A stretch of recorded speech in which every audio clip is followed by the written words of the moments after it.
Nobody wants your stuff. I know it's a harsh truth and difficult to hear, but if you don't face that reality right now, it's going to become a huge problem down the road, especially when it comes time to move.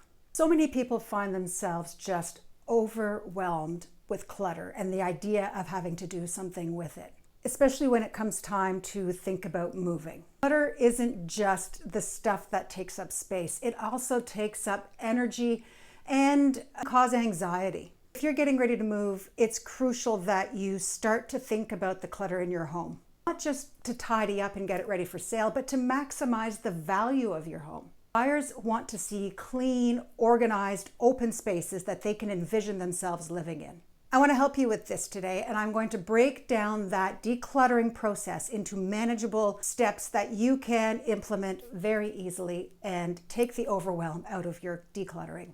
We're going to start with a plan, look at some proven strategies to declutter, deal with that feeling of overwhelm and uncertainty, and really get you moving in the right direction. So let's get started. I've seen so many clients struggle with what to do with these large, dated, heavy furniture pieces, all of the stuff, all of the collections and things that they've gathered over a lifetime of living in their home that they have to do something with that likely isn't going to fit into the next home they're moving into as they're downsizing, and they don't know what to do with it. It's overwhelming and they're almost paralyzed with not knowing what to do. They can't take these things with them, and a lot of times there are certain things that secondhand shops won't even take. Like if you walk into a secondhand shop, you'll see they are just chock-a-block full of large, heavy, dated furniture pieces that they can't even get rid of. It leads to some stressful situations where you're left with items that nobody wants, creating frustration and uncertainty when this should be an exciting time in your life.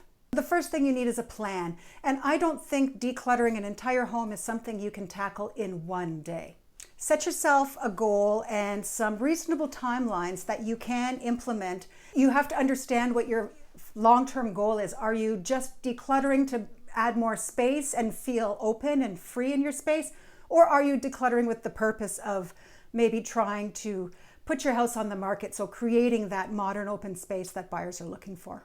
Break the process down into manageable tasks. Deal with one room at a time, and don't take on too much so that it overwhelms you. There's also that emotional side to decluttering. It's not just getting rid of the stuff taking up space in your home.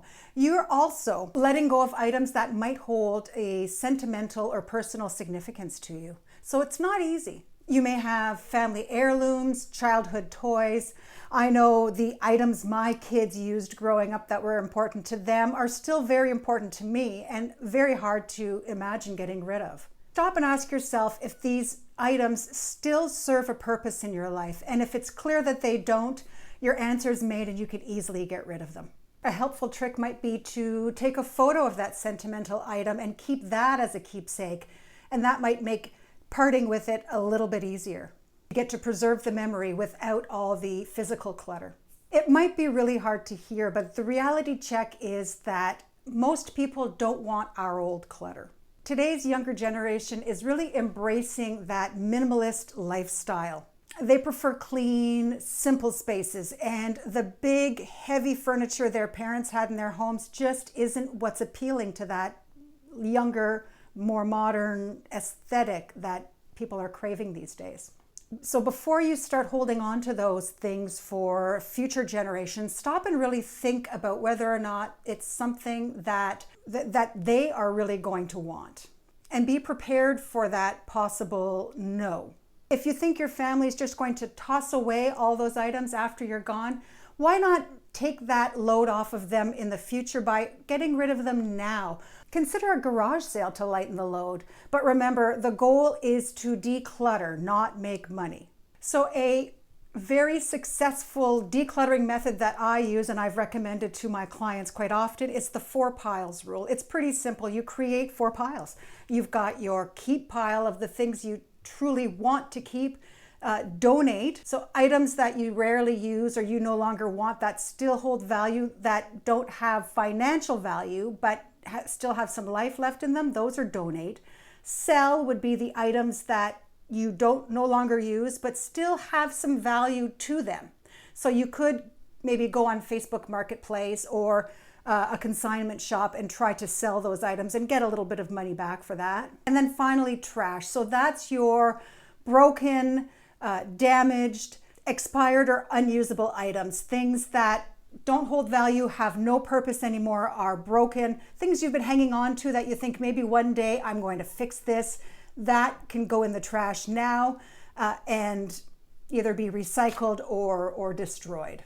And building that keep pile, it's probably going to be your biggest pile, and you may have to go back and edit it a few times. But remember, something to think about is ask yourself with each item, have you used it in the past year? If not, then it might be time to consider letting it go. And if you're planning on selling items, set a time limit. If you're putting it on Facebook Marketplace, leaving it in the house while you're trying to sell it is just adding clutter. It's not clearing the clutter. If it hasn't moved in that time frame, just move it to the donate pile, because you don't want it just sitting and creating and building more clutter in the house. So we've done the sorting, we've created our piles, and now it's time to deal with each pile. To do that, I highly recommend the touch it once method. The touch it once rule is simple. Every time you pick up an item, you deal with it. You don't pick it up and put it back. So you pick up that item and you make a decision. Do I keep it? Do I donate it? Do I throw it away? Do I sell it? It's quick. It's just very intuitive. You're going to start grouping similar items together, like piles of clothes or piles of tools or home decor, and then deal with what is leaving the house and pack away what you plan to keep. So some people can get a real sentimental sense of fulfillment from donating their items, knowing that something that was important to you and valuable to you at one time is going to someone else who's going to be able to get that same joy and that same value from your belongings. It's kind of a nice feel if you're into that sentimentality. One thing though to remember is do not hold on to things that you think you might fix or repurpose someday. So that type of thing might be what got you in this situation in the first place. So holding on to something that is damaged, that you think that may have some value if you fix it, you haven't done that yet. Chances are you're not going to do that. So don't keep it in the hopes of becoming the person who fixes things and keeps things down the road, because if it hasn't happened yet, it likely isn't going to happen later. If something's been sitting unused for years, it's time to just let it go. Decluttering might sound simple and quick and easy in the idea of it, but it's something that's going to take time. It's important that you're patient with yourself through this process. It's not going to happen quickly. It's not something that you'll be able to do in just a couple of hours in an afternoon. So take it slowly, take it one step at a time, give yourself breaks. And don't hesitate to ask for help and pull it in if you need it. If you feel that it's becoming overwhelming for you, having a friend or a partner to come in and say, work through that 4-step process with you could be very, very helpful. It might help you to have a sounding board to be able to let go of some things that you may not have been able to let go of before. The end result will be a more organized home, and you'll feel lighter and more energized too.